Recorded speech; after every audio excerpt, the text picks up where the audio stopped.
managed to get contract signed and lodged with the Premier League before 12 o'clock, which was always a bit of a rush for us. But it was a long day for Robin yesterday. By the time we got to the hospital, did all the various examinations. This is just a big challenge for me.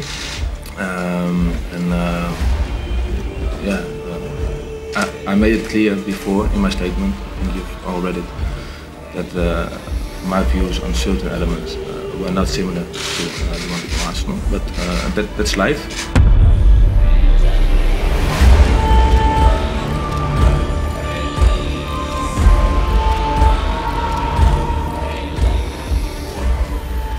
Namanya dicemooh, gambarnya dibakar, lagu-lagu yang dulu memujanya digubah jadi ejekan.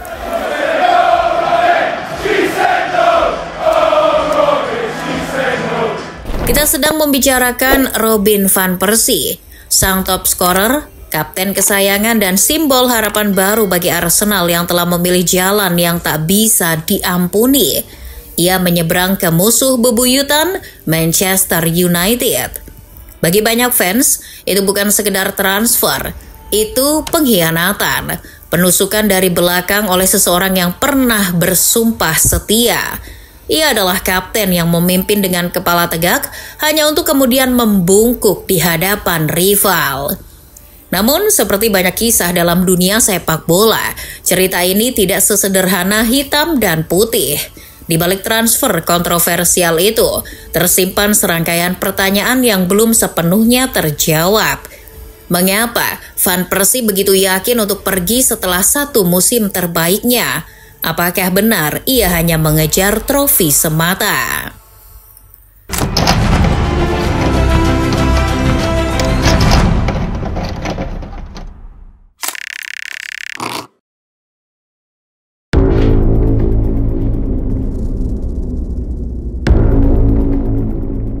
Robin van Persie bukan datang ke Arsenal sebagai sosok yang siap menjadi pemimpin. Ia datang sebagai remaja bengal dengan bakat besar dan reputasi buruk. Ketika Arsene Wenger memboyongnya dari Feyenoord pada 2004, Arsenal baru saja menjalani musim The Invincibles dengan Thierry Henry dan Dennis Bergkamp sebagai ujung tombak. Alhasil, kedatangan Van Persie membuat para Gunners banyak yang mengangkat alis. Apalagi reputasi Van Persie kala itu kurang bagus, bukan kemampuan olah bolanya, melainkan pribadinya yang keras kepala dan egois. Di Belanda, ia pernah bersitegang dengan Bert van Marwijk, bersikap kasar pada staf dan bahkan nyaris didepak Feyenoord sebelum usianya menginjak 21 tahun. Tapi Wenger melihat sesuatu yang berbeda. Juru taktik asal Prancis ini memang punya kebiasaan menampung pemain-pemain dengan reputasi rusak, lalu membentuk ulang mereka menjadi pesepak bola cerdas dan profesional. Dalam diri Van Persie muda, ia melihat potensi besar yang siap dipoles. Namun, membesarkan superstar bukanlah pekerjaan bim salah bim. Terbukti tahun-tahun awal Van Persie di Arsenal tidak mudah. Ia kerap cedera, tidak konsisten dan seringkali harus bermain di posisi sayap karena lini depan masih milik Henry. Namun, perlahan tapi pasti, ia mulai menunjukkan taring, tendangan kaki kirinya tajam, kontrol bolanya presisi dan visinya di depan gawang tak terbantahkan. Tapi masalah cedera selalu datang menghantui. Hampir setiap musim Van Persie harus melewatkan 2 hingga 3 bulan karena robek otot atau masalah ankle. Namun satu hal mulai berubah. Sikap Van Persie yang dulu emosional dan suka berselisih mulai menunjukkan kedewasaan. Ia menjadi lebih sabar, lebih fokus dan lebih bisa diandalkan. Wenger yang terkenal tak sembarangan memberi ban kapten melihat transformasi itu dengan mata kepala sendiri. Pada musim panas 2011 ketika Cesc Fabregas hengkang ke Barcelona dan Samir Nasri menyusul ke Manchester City, Wenger membuat keputusan berani. Robin van Persie diangkat menjadi kapten Arsenal. Keputusan itu sempat dipertanyakan. Van Persie belum benar-benar menjalani satu musim penuh tanpa cedera. Ia juga bukan sosok vokal seperti Patrick Vieira atau Tony Adams. Tapi Wenger percaya kepemimpinan bukan sekedar berteriak di lapangan. Kepemimpinan bisa juga datang dari keteladanan, dari konsistensi, dari performa. Dan benar saja, musim 2011-2012 menjadi puncak karir Van Persie di Arsenal. Untuk pertama kalinya ia tidak mengalami cedera parah. Ia bermain hampir di semua pertandingan liga dan mencetak 30 gol di Premier League, menjadikannya top scorer. Lebih dari itu, ia menyelamatkan Arsenal dari krisis besar. Klub kehilangan 2 bintang besar, tidak mendatangkan pengganti sepadan dan sempat terpuruk di awal musim. Tapi Van Persie tampil luar biasa. Gol-golnya menjadi pembeda. Ia mencetak hat-trick melawan Chelsea di Stamford Bridge, mencetak gol salto ikonik melawan Everton, dan memikul tim hampir sendirian ke posisi 3 klasemen akhir. Musim itu Van Persie bukan hanya pemain terbaik Arsenal, ia adalah alasan utama Arsenal tetap bermain di Liga Champions musim berikutnya. Ia adalah wajah klub, pemimpin, dan harapan. Namun di balik semua pencapaian itu ada satu pertanyaan yang mulai tumbuh di kepala Van Persie, kemana arah klub ini sebenarnya?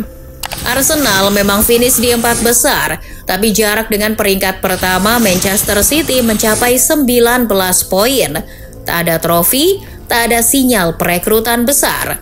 Klub seperti berjalan di tempat. Ambisi juara yang dulu ditanamkan Wenger seolah berganti dengan target minimal, zona Liga Champions, dan saldo keuangan stabil.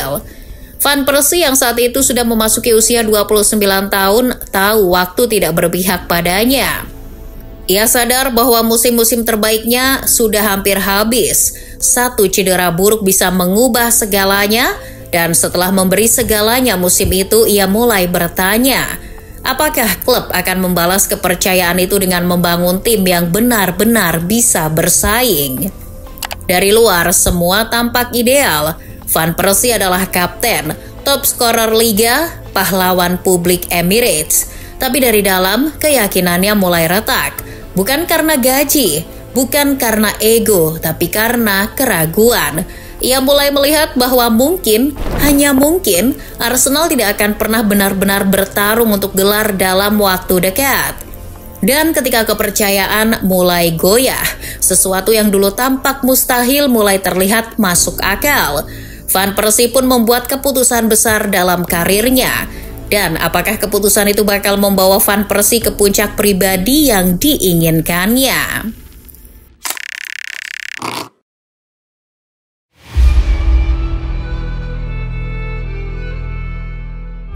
Pada musim panas 2012, Robin van Persie mengunggah sebuah surat terbuka ke situs pribadinya.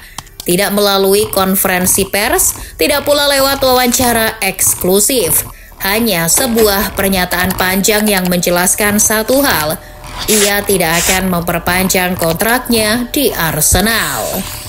Ratusan ribu penggemar Arsenal pun kaget bukan main. Bagaimana tidak, sang kapten yang baru saja menjadi top scorer tiba-tiba menutup buku saat kisah baru mau memasuki bab romantis. Dalam surat itu, Van Persie menyebut bahwa setelah pertemuan dengan Arsene Wenger dan CEO Ivan Gazidis menghasilkan kesimpulan kalau antara dirinya dan Arsenal sudah tidak sevisi lagi. Pertemuan yang tanpa melibatkan sang agen itu disebut berlangsung dingin. Van Persie ingin tahu siapa saja yang akan direkrut. Ia ingin bukti bahwa klub benar-benar mau bertarung untuk gelar. Tapi yang ia dapat hanyalah janji, bukan rencana konkret. Gazidis sebagai CEO fokus pada model bisnis jangka panjang. Arsenal saat itu sedang membayar cicilan Emirates Stadium dan filosofi klub adalah membeli pemain muda, menjual saat mahal, lalu mengandalkan akademi dan kecerdasan taktik Wenger untuk bersaing. Van Persie tidak lagi percaya model itu cukup untuk memenangkan liga yang mulai didominasi uang. Sementara itu Manchester United di bawah Sir Alex Ferguson datang dengan tawaran yang sangat berbeda. Bukan hanya soal gaji, tapi rencana. Ferguson ingin Van Persie menjadi ujung tombak untuk proyek juara di musim 2012-2013.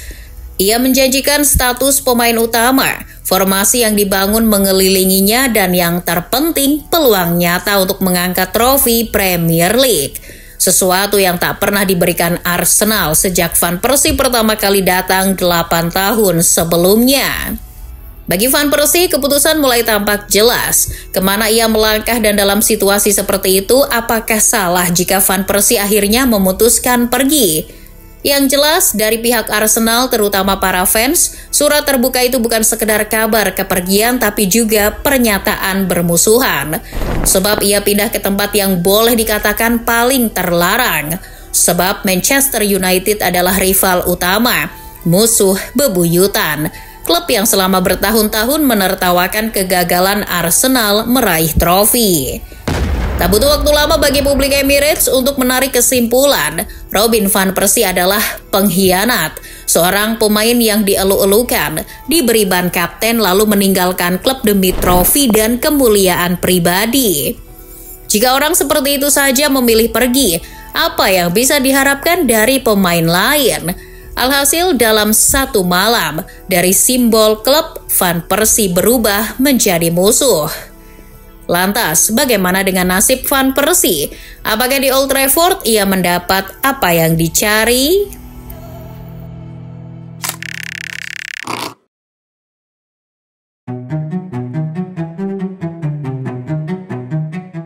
Saat Van Persie bergabung dengan Manchester United, ternyata tak sedikit juga yang meragukan. Sebab Van Persie menuju usia 30 tahun dan punya riwayat cedera panjang, plus datang dari klub rival. Tapi Sir Alex tak pernah ragu. Ia melihat Van Persie sebagai kepingan terakhir dalam puzzle gelar ke-20. Wayne Rooney memang masih ada. Javier Hernandez subur dan Danny Welbeck berkembang. Tapi tak ada yang punya insting predator dan pemahaman taktik selevel Van Persie.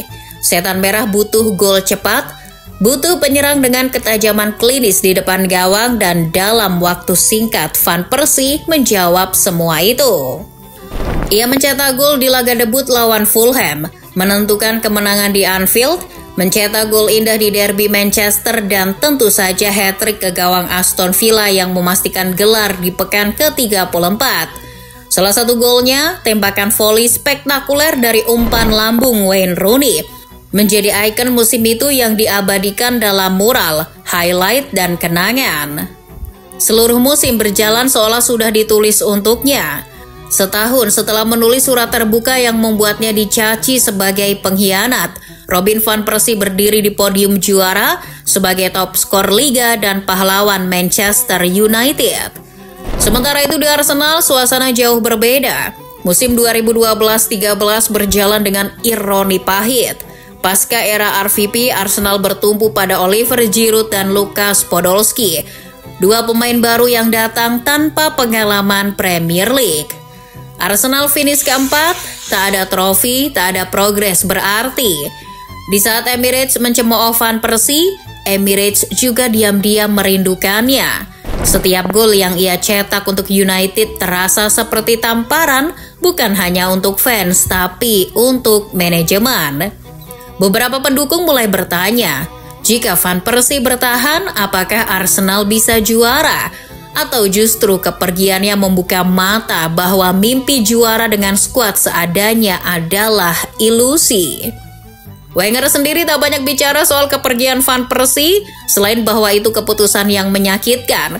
Ia lebih memilih membangun ulang dengan talenta baru, tapi pengakuan datang diam-diam. Van Persie terlalu penting untuk digantikan begitu saja. Dan yang jelas, gelar juara Old Trafford bagi Van Persie tak ubahnya kemenangan yang menyegel luka, sekaligus menegaskan ia tidak salah memilih. Di antara dua kutub yang membenci dan memujanya, ada satu realitas yang tidak bisa disangkal. Di tahun perdananya, Van Persie membuat keputusan yang benar secara karir. Tapi pertanyaannya, apakah karir Van Persie terus-terusan berlangsung mulus dan akankah publik Old Trafford terus mengagungkan namanya?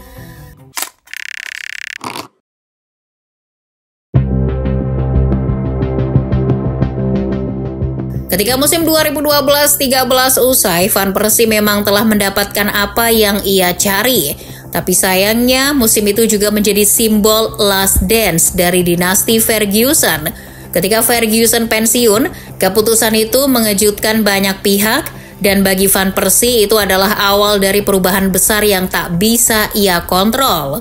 Sebab Fergie tak hanya meninggalkan kursi manajer, ia meninggalkan sebuah kerajaan tanpa raja. David Moyes ditunjuk sebagai penerus. Di atas kertas, pilihan ini bisa dimengerti. Pria Skotlandia dengan etos kerja keras, berkomitmen jangka panjang dan loyal seperti Ferguson. Tapi sepak bola bukan soal teori. Moyes bukan Ferguson dan United bukan Everton. Ia mewarisi tim pemenang tapi tak punya nyali untuk memimpinnya. Van Persie langsung merasakan perbedaan itu. Di bawah Ferguson ia diberi peran sentral, dimanjakan secara taktik dan dibela mati-matian. Bersama Moyes ia mulai merasa asing. Filosofi permainan yang kaku, pendekatan latihan yang berubah total serta komunikasi yang tak pernah benar-benar nyambung membuat Van Persie seolah terlempar dari orbitnya. Performa pun menurun, cedera kembali menghampiri, ritme tim tak mendukung, tekanan media membesar. Perlahan Van Persie mulai kehilangan kilau. Dari ujung tombak tajam, ia bergeser menjadi target kritik. Para fans yang sebelumnya memujanya sebagai penyelamat mulai mempertanyakan kontribusinya. Di ruang ganti, aura kepemimpinan Van Persie memudar seiring keraguan terhadap manajer yang belum matang. Pada musim berikutnya, harapan sempat kembali muncul saat Louis van Gaal ditunjuk sebagai manajer baru. Van Gaal adalah pelatih yang dekat dengan Van Persie di tim nasional Belanda. Pelatih yang memberinya kepercayaan dan menjadikannya kapten saat Piala Dunia 2014. Banyak yang menduga ini akan jadi awal babak baru untuk Van Persie di United. Kebangkitan dari keterpurukan pasca Ferguson. Tapi kenyataannya jauh dari ekspektasi. Louis van Gaal datang bukan untuk merawat masa lalu, melainkan membangun ulang dari nol. Ia melihat Van Persie sebagai simbol dari era transisi yang perlu dipangkas, bukan dipertahankan. Di bawah Van Gaal, Van Persie kehilangan tempatnya. Ia dicadangkan lebih sering, tak lagi diberi peran utama dan perlahan mulai disingkirkan dari proyek besar United yang baru. Hubungannya dengan Van Gaal menjadi kaku. Di beberapa momen gestur tubuhnya di lapangan seperti orang yang bermain bukan karena ingin, melainkan karena mencoba bertahan dari penghakiman. Ia tetap profesional tapi kehilangan jiwa. Puncaknya datang pada musim panas 2015. Tanpa upacara, tanpa perpisahan resmi, Van Persie dilepas ke klub Turki Fenerbahce. Tidak ada penghormatan besar-besaran. Van Persie pergi seperti pemain biasa, meski 2 tahun sebelumnya ia adalah arsitek utama gelar juara ke-20 klub. Ada kesan bahwa Van Persie mungkin pernah berjasa besar, tak pernah benar-benar menjadi bagian dari jiwa Manchester United. Ia adalah senjata sewaan, dipakai untuk satu pertempuran lalu diletakkan kembali. Di sisi lain, fans Arsenal yang merasa pernah dikhianati justru melihat ini sebagai hukum karma. Bahwa pemain yang meninggalkan mereka demi trofi akhirnya dibuang begitu saja setelah 1 musim kejayaan. Di United, Van Persie memang menang. Di Arsenal, ia dibesarkan. Tapi di antara 2 tempat itu tak satu pun yang benar-benar mengakuinya sebagai milik mereka.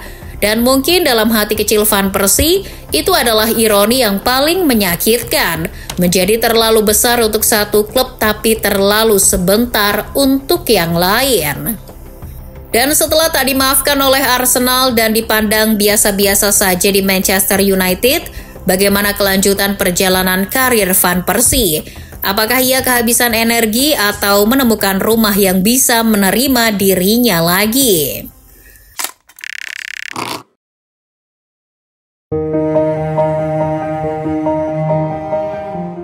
Seperti yang sekilas sudah kita singgung, setelah resmi dilepas Manchester United pada musim panas 2015, Van Persie hijrah ke Fenerbahce, salah satu klub raksasa Turki.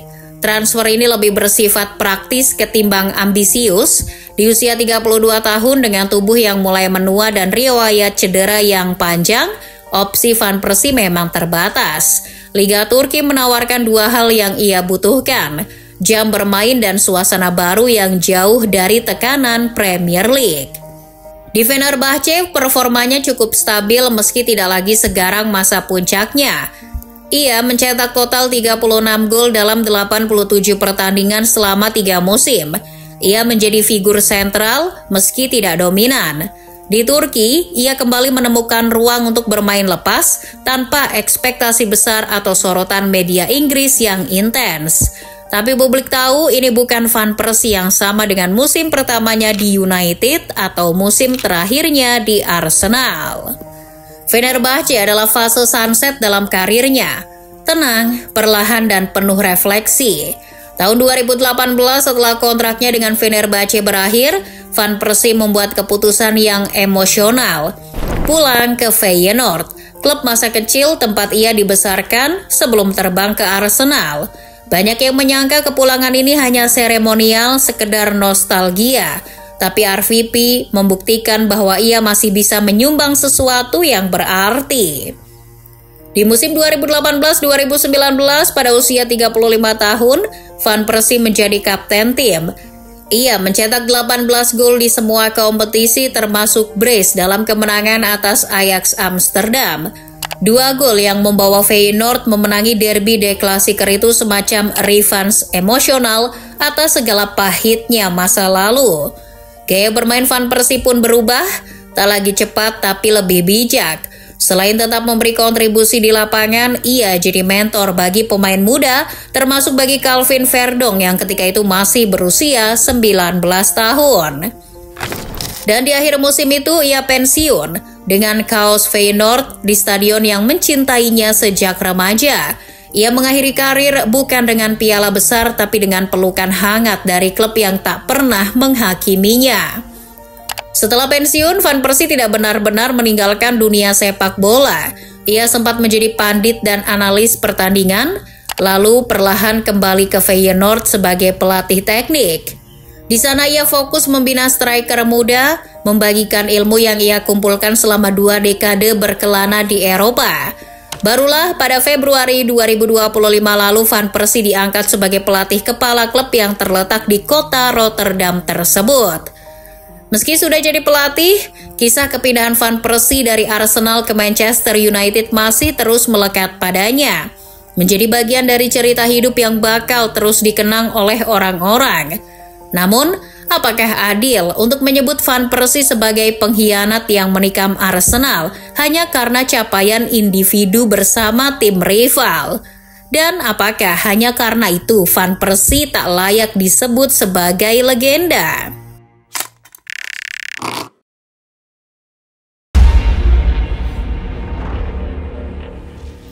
Di London Utara, nama Van Persie jadi semacam kutukan. Di mural Highbury House, wajahnya diganti. Di toko resmi, jersey dengan nomor 10-nya tak dijual lagi. Bahkan hingga bertahun-tahun kemudian saat legenda-legenda diundang kembali ke Emirates, Van Persie nyaris tak pernah tampak. Seolah dari sejarah resmi klub ia sudah dihapus. Padahal statistiknya tak terbantahkan. Top scorer klub musim 2011-12, pemain terbaik Arsenal 3 musim berturut-turut, gol-gol magis ke gawang Chelsea, Everton, Tottenham, kapten, pemimpin, tumbuh dari anak muda yang mudah cedera jadi striker tertajam Eropa. Semua dilakukan di Arsenal. Tapi, satu keputusan menghapus semua itu. Jika ada satu kata yang tepat untuk menggambarkan akhir kisah Van Persie dan Arsenal, itu adalah unfinished. Tidak selesai, tidak tuntas, seolah sebuah novel indah yang ditutup paksa sebelum bab terakhir ditulis. Van Persie tidak seperti Henry yang pergi lalu pulang, tidak seperti Vieira yang diasingkan secara elegan. Ia seperti anak sulung yang minggat saat rumahnya runtuh, bukan karena tak peduli, tapi karena terlalu lelah menunggu rumah itu dibangun kembali. Kalau boleh berlaku adil, Robin Van Persie bukan satu-satunya. Ia hanya satu nama dari sekian banyak talenta emas Arsenal yang tumbuh dalam tanah yang tandus akan ambisi, namun direnggut oleh kenyataan keras sepak bola modern. Tanpa trofi, talenta hanya jadi nostalgia. Setelah Van Persie, Arsenal terus kehilangan potongan-potongan terbaiknya. Samir Nasri pergi ke Manchester City dan langsung mengangkat trofi. Cesc Fabregas kembali ke Barcelona lalu menjuarai La Liga. Emmanuel Adebayor, Gaël Clichy, Bakary Sagna, Kolo Touré semuanya pergi semuanya pernah dicap pengkhianat. Semuanya pergi karena satu hal yang sama. Mereka tak percaya Arsenal bisa memberi mereka masa depan. Hanya saja Van Persie menjadi simbol paling dramatis karena ia adalah kapten, karena ia menulis surat terbuka, karena ia memilih musuh paling abadi, dan karena berbeda dengan lainnya, ia langsung juara. Dan tindakan Van Persie itu sudah dan masih jadi luka yang sulit dijahit. Dalam beberapa wawancara pasca pensiun, Van Persie jarang menyesal, tapi matanya bercerita lain. Ia bangga pernah menjadi bagian dari Arsenal, tapi tak pernah mengatakan bahwa ia rindu. Ia tahu karirnya lengkap secara statistik, tapi tak pernah benar-benar merasa punya rumah kedua.